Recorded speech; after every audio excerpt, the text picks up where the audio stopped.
A Microsoft study in 2015 found that a person's average attention span was 8.25 seconds, which was down from 12 seconds in 2000. But here's the thing, that was 10 years ago. We're looking at 2025. If we're looking at how that has gone down, how much can we assume that that attention span is down now?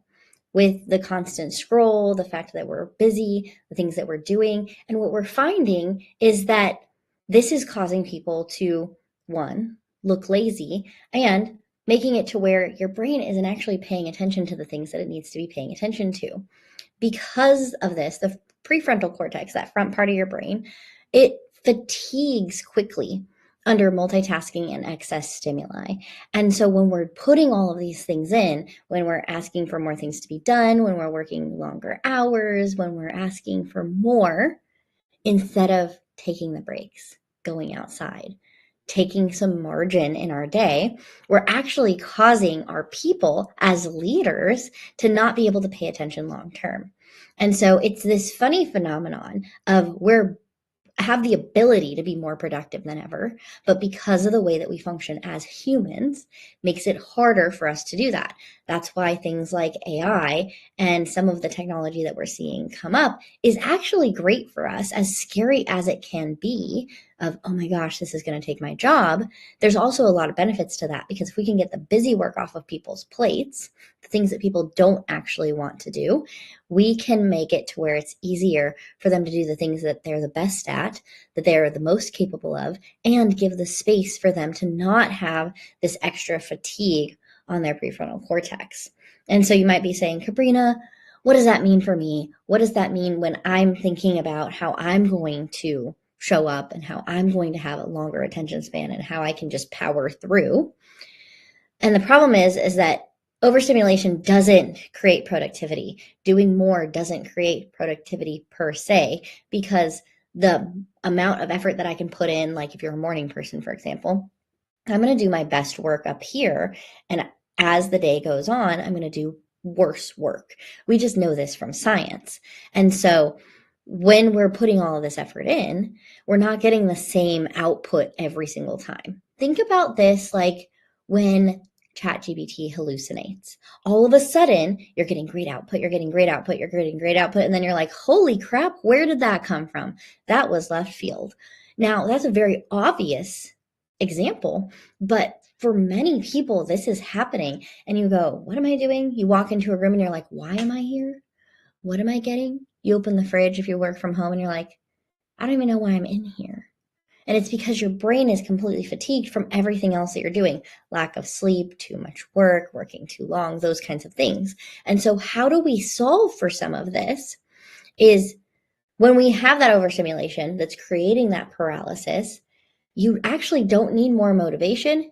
You need a filter. And so that filter becomes things like spending time in nature. I'm a big proponent of going outside and sticking your toes in the grass and what is called grounding. There's lots of science behind this that we can talk about in another day. But this idea of really getting into this is the outdoors. I'm going to go out, that whole thing of go outside and touch grass. Go outside and touch grass. If you have a meeting that can be taken outside, go sit outside, sit on your porch, sit on the patio at work.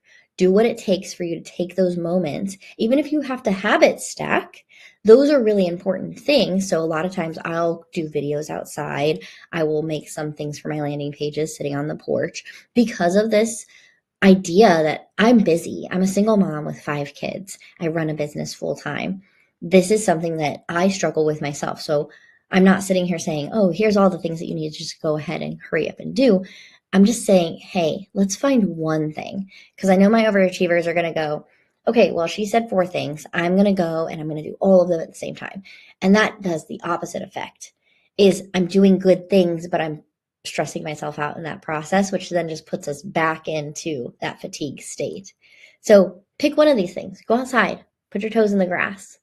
Have a mindfulness practice, journal, sit down and just drink your cup of coffee and don't do anything else. Don't scroll on your phone, just be. One of the things that I'm going to actually start implementing myself is writing every day again. And this is from a challenge that I actually was listening to a Seth Godin podcast and felt called out of like, hey, this is something that you enjoyed and you don't do it anymore because it's that thing that eventually I'll get to. Eventually I'll do that. Eventually I'll do this when there's time, when it allows. And the problem is that saying of if they can, if they wanted to, they would, that is very much true in this state. Excuse me. Because of the fact that when we want to do something bad enough, we will make time for it. When we want to spend time with a person, when we want to learn a new thing, when we want to do the next big thing in our life, we will make time for that. So what are you making time for? Are you making time for Netflix? Or are you making time for the things that you want to do in your career later on? And these kinds of practices can help reduce that fatigue on your prefrontal cortex and make you more productive long term.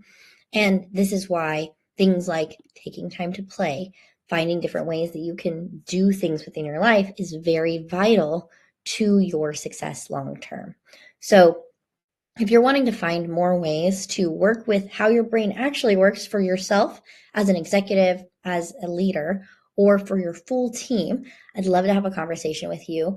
We can hop on a call at kabrinaashley.com/strategy-call, and I will see you tomorrow.